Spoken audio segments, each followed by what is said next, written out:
जय श्री कृष्णा, जय श्री राधे, जय श्री महाकाल। मेरे सभी प्रिय दर्शकों को सादर प्रणाम। भगवान आप और आपके परिवार पर हमेशा कृपा बनाए रखे, यही मेरी हृदय से कामना है। तो वृश्चिक राशि के जातकों, वृश्चिक राशि के जीवन चक्र में 23 जून से 30 जून 2026 के बीच जो ग्रहों का बदलाव होने जा रहा है, उसका सीधा असर आपके करियर और कैश फ्लो पर पड़ने वाला है। आसमान में इस समय जो ग्रहों की स्थिति बनी है, वह पूरी तरह से आपके भाग्य और कर्म को कंट्रोल कर रही है। इस गोचर में 5 से 6 बड़े ग्रह अपनी जगह बदल रहे हैं और कुछ खास राजयोगों का निर्माण भी कर रहे हैं। सबसे पहले जो वृश्चिक राशि की कुंडली बोर्ड पर बनी है, उसको आप एक बार ध्यान से देख लीजिए ताकि आपको समझने में आसानी हो। तो चलिए अब वीडियो शुरू करते हैं। सबसे पहले मंगल देव के प्रभाव को जानते हैं। 20 जून तक मंगल देव छठे भाव में यानी मेष राशि में बैठे थे। छठा भाव रोग, कर्ज और दुश्मनों का होता है। लग्नेश का छठे भाव में गोचर इंसान को हर जगह जीत दिलाने वाला बनता है। ग्रहों की इस स्थिति ने आपको दुश्मनों और उनकी छिपी हुई चालों को फेल करने की ताकत दी है। कानूनी विवादों या कोर्ट कचहरी के मामलों में जीत की पूरी संभावना इसी मंगल के कारण बनी है और पुराने कर्ज चुकाने का रास्ता भी साफ हुआ है। 29 जून के आसपास मंगल देव गोचर करके सप्तम भाव यानी वृषभ राशि में प्रवेश कर रहे हैं। सप्तम भाव बिजनेस पार्टनरशिप और शादीशुदा जीवन का कारक है। मंगल एक अग्नि तत्व का ग्रह है और यहाँ आकर कुछ हद तक मांगलिक प्रभाव पैदा करता है। इसके नतीजे में आपके स्वभाव में एग्रेशन यानी गुस्सा और जल्दबाजी बढ़ सकती है। यह स्थिति शादीशुदा जीवन और बिजनेस में बिना वजह का ईगो और झगड़े पैदा कर सकती है। यह साफ सलाह है कि इस समय अपने जीवन साथी या बिजनेस पार्टनर पर हावी होने की कोशिश ना करें। अपनी बोली पर कंट्रोल रखें और गुस्से से बचें। मंगल का यह गोचर ब्लड प्रेशर बढ़ा सकता है, इसलिए सेहत और खून से जुड़ी बीमारियों को लेकर पूरी सावधानी बरतें। अब बात करते हैं सूर्य देव के गोचर की। 15 जून तक सूर्य देव सप्तम भाव में थे, जिससे शादीशुदा जीवन में हक जताने को लेकर टकराव हुआ। लेकिन 15 जून के बाद सूर्य देव अष्टम भाव यानी मिथुन राशि में आ चुके हैं। अष्टम भाव रहस्य, अचानक होने वाली घटनाओं और रिसर्च का होता है। रिसर्च और गुप्त विद्याओं से जुड़े लोगों के लिए यह स्थिति बहुत फलदायी है। अगर कोई पुरानी पुश्तैनी जमीन जायदाद का विवाद अटका हुआ था तो अष्टम शनि का सूर्य इस मामले में अच्छी खबर दे सकता है। सूर्य की सप्तम दृष्टि दूसरे भाव में यानी धन भाव पर जो अचानक कैश फ्लो बढ़ाने का इशारा देती है। लेकिन आम नौकरी और बिजनेस करने वालों के लिए अष्टम का सूर्य कुछ बिना वजह के खर्चे भी बढ़ा सकता है। बिना बात की शारीरिक भागदौड़ ज़्यादा रहेगी। इस समय शेयर मार्केट या किसी भी तरह के रिस्की इन्वेस्टमेंट्स में पूरी तरह से दूरी बनाए रखें। जल्दबाजी में लिए गए पैसों के फैसले आपको मुश्किल में डाल सकते हैं। यहाँ भी हाई ब्लड प्रेशर की समस्या सामने आ सकती है, इसलिए सेहत पर लगातार ध्यान बनाए रखें, यह बहुत ही ज़रूरी है। अब बात करते हैं शुक्र और बुध के नवम भाव में गोचर की। यह गोचर आपके भाग्य को एक नई दिशा दे रहा है। नवम भाव धर्म, भाग्य और भगवान की कृपा का स्थान है। 8 जून को शुक्र देव और 22 जून को बुध देव नवम भाव यानी कर्क राशि में गोचर कर चुके हैं। इस भाव में देवगुरु बृहस्पति पहले से ही है, अपनी उच्च राशि में बैठे हैं। नवम भाव में गुरु, शुक्र और बुध की ये युति यानी एक साथ होना बहुत ही शक्तिशाली लक्ष्मी नारायण योग और महाभाग्य परिवर्तन योग बना रही है। यह समय आपके जीवन में अच्छे बदलाव लाएगा। शुक्र सुख और शान शौकत के कारक हैं। नवम भाव में उनकी स्थिति समाज में आपकी इज्जत बढ़ाएगी। ऊंचे पदों पर बैठे पावरफुल लोगों से आपकी पहचान बनेगी, जो आपके बिजनेस को नई ऊंचाइयों पर ले जाएंगे। बुध जो बुद्धि के कारक हैं, नवम भाव में होने से स्टूडेंट्स के लिए सुनहरे मौके बना रहे हैं। आपका फोकस और एकाग्रता बहुत अच्छी होगी, जिससे कंपटीशन वाले एग्ज़ाम्स में कामयाबी मिलेगी। शादी के लायक लोगों के लिए अच्छे रिश्ते आएंगे और लव लाइफ की परेशानियां बातचीत से सुलझेगी। इनकम के रास्ते बढ़ेंगे और प्रॉफिट के भी नए मौके मिलेंगे। लेकिन 30 जून को बुध देव वक्री अवस्था में आ रहे हैं, जो एक खास ध्यान देने वाली बात है। वक्री बुध फैसले लेने की ताकत और बोली पर असर डालता है। महीने के इन आखिरी दिनों में अपने काम की जगह पर बहुत सावधानी रखें। आपके छिपे हुए दुश्मन आपके काम का क्रेडिट लेने की कोशिश कर सकते हैं। बहस करने से बचें। बिना अच्छे से पढ़े किसी भी कानूनी कागज़ या एग्रीमेंट पर साइन ना करें, वरना आप किसी बड़ी कानूनी मामलों में फंस सकते हैं। कुंडली के सबसे शुभ और योगकारक ग्रह देवगुरु बृहस्पति आपके द्वितीय भाव और पंचम भाव के स्वामी हैं। इस समय गुरु नवम भाव यानी भाग्य स्थान में अपनी उच्च राशि कर्क में गोचर कर रहे हैं। 12 साल के चक्र के बाद गुरु का यह उच्च गोचर हंस महापुरुष राजयोग बना रहा है। ज्योतिष के शास्त्रों के अनुसार भाग्य स्थान में उच्च का गुरु जीवन के हर हिस्से में अच्छे फल देता है।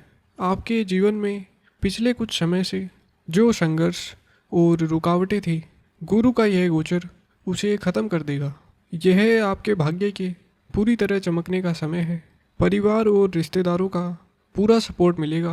पूजा पाठ और धार्मिक कार्यों में आपका मन लगेगा। गुरु की दृष्टियों का असर बहुत शुभ होता है। गुरु की पंचम दृष्टि प्रथम भाव यानी लग्न पर पड़ रही है, जो आपके व्यक्तित्व यानी पर्सनैलिटी में अच्छी एनर्जी और चमक भरेगी। पुरानी स्वास्थ्य से जुड़ी दिक्कतें दूर होगी। सप्तम दृष्टि तृतीय भाव पर होने से आपकी हिम्मत और मेहनत में बढ़ोतरी होगी और आप अपने दोस्तों और छोटे भाई बहनों की मदद के लिए हमेशा तैयार रहेंगे। गुरु की नवम दृष्टि पंचम भाव पर पड़ रही है, जो पढ़ाई और बच्चों के लिए बहुत फलदायी है। जो लोग बच्चा चाहते हैं उनके लिए यह मजबूत योग है और स्टूडेंट्स के करियर में तरक्की होगी। अब बात करते हैं इस समय शनिदेव के प्रभाव की। शनिदेव आपके तृतीय भाव और चतुर्थ भाव के स्वामी होकर पंचम भाव यानी मीन राशि में गोचर कर रहे हैं।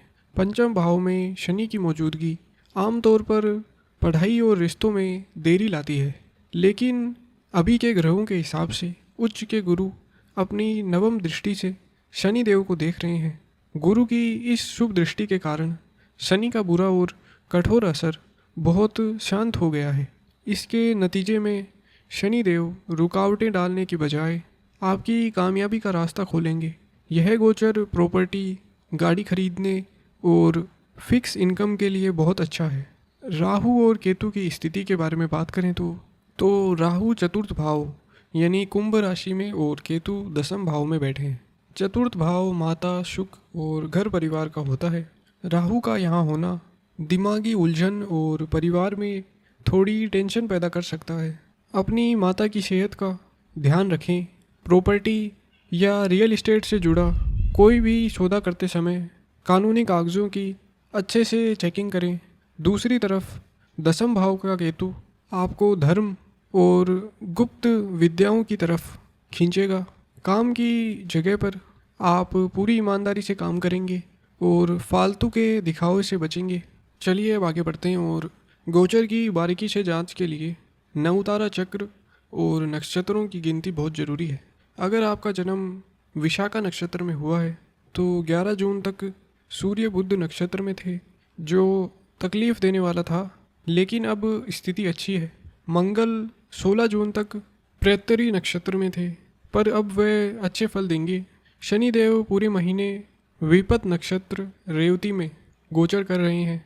इसके बुरे असर को ख़त्म करने के लिए रोज़ ओम पुरुषने नमः का जाप करें। गुरु, राहु और केतु शुभ नक्षत्रों में है। अब बात करते हैं अनुराधा नक्षत्र वालों के लिए। अगर आपका जन्म अनुराधा नक्षत्र में हुआ है तो 21 जून तक सूर्य वध नक्षत्र में थे, इसलिए ओम सोमाय नमः का जाप करना फ़ायदेमंद है।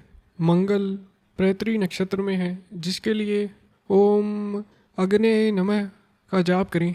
राहु वग नक्षत्र शतभिषा में है, इसलिए ओम वरुणाय नमः का जाप करें। केतु विपत नक्षत्र मघा में है, इसलिए ओम पृथ्युभय नमः का जाप करना बहुत ज़रूरी है। गुरु और शनि आपके लिए अच्छी स्थिति में है। ज्येष्ठा नक्षत्र वालों के लिए विशेष संकेत। अगर आपका जन्म ज्येष्ठा नक्षत्र में हुआ है तो यह गोचर आपके लिए सबसे ज़्यादा फायदेमंद होने वाला है। 11 से 16 जून के बाद ग्रहों की रुकावटें ख़त्म हो गई हैं। गुरु मित्र नक्षत्र में है, शनि जन्म नक्षत्र में, राहु मित्र नक्षत्र में और केतु संपत नक्षत्र में गोचर कर रहे हैं। केतु खास तौर पर आध्यात्मिक ज्ञान के जरिए बहुत सारा पैसा और प्रॉफिट दिखाएंगे। इस बात का ध्यान रखना बहुत ज़रूरी है कि ग्रहों के राजयोग और शुभ गोचर तभी पूरी तरह से सच होते हैं या फल देते हैं जब जन्म पत्रिका में कोई बड़ा दोष ना हो। अगर कड़ी मेहनत के बाद भी कामयाबी नहीं मिल रही, बिजनेस में बार बार रुकावटें आ रही हैं या काम आखिरी वक्त पर अटक रहे हैं, तो कुंडली की बारीकी से जांच जरूरी है। यदि आपको हमसे कुंडली का विश्लेषण करवाना है तो बोर्ड पर और स्क्रीन पर जो नंबर दिए गए हैं उन पर आप हमसे संपर्क कर सकते हैं।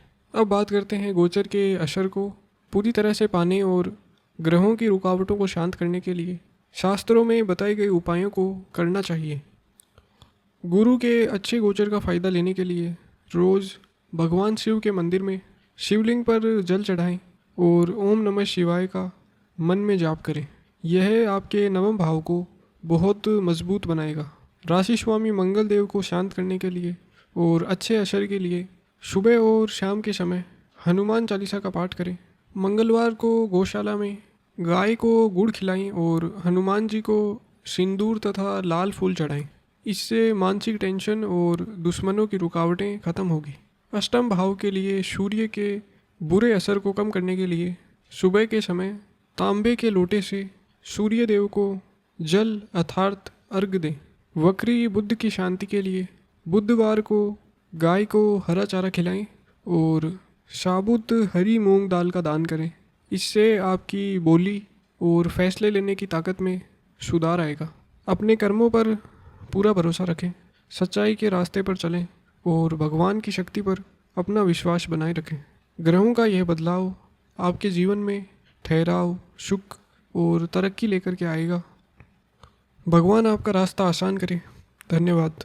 जय श्री कृष्णा, जय श्री राधे, जय श्री महाकाल।